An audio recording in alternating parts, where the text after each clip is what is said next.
litaskunu ilaiha, supaya dua-dua sejuk-sejuk sepasal-sepasal sakning tina jatuh. Litaskunu ilaiha, supaya nak hidup sekali. Tuhan buat apa tina jatuh? Tuhan nak hidup sekali. Pas boleh hidup ke apa? Tak boleh haram. Nak duduk mentah-mentah tu tak boleh. Hak tina anak datuk ni, hak jatuh anak datuk tu. Boleh ke dia nak bergendang dulu? Boleh nak hidup mentah-mentah? Tak boleh. Hak itulah ada syariat gapo undang-undang menikah. Nak wi halal kena menikah. Tapi memang Tuhan suruh duduk sekali.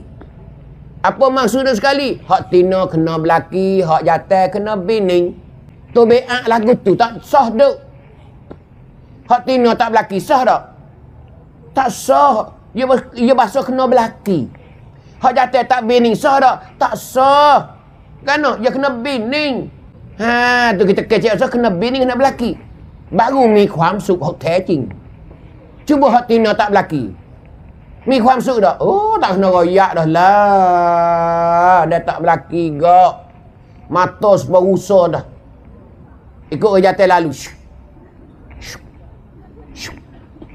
Duk ita ke tepi jalan tu royak. Tu tina orang jatuh sebab tu juga. Dia tak bining gak. Kecek besar. Wican dia tu, wicai dia ni, dia berlaku. Ikut orang lalu tu. Hak ni gitu, hak ni gini nak ya.